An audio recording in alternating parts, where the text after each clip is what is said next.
right after hours call, Saturday morning. Crumbl call. I guess they have a leaking pipe under behind their 3-compartment sink. So let's go take a look at it.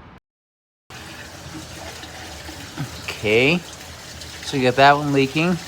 Let's try the other one.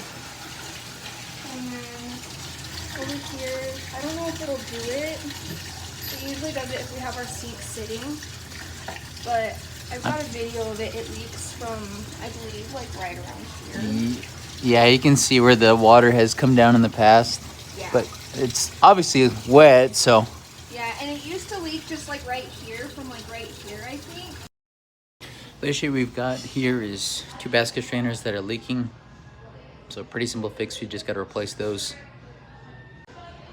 Can clearly see that the gaskets or seals are just done.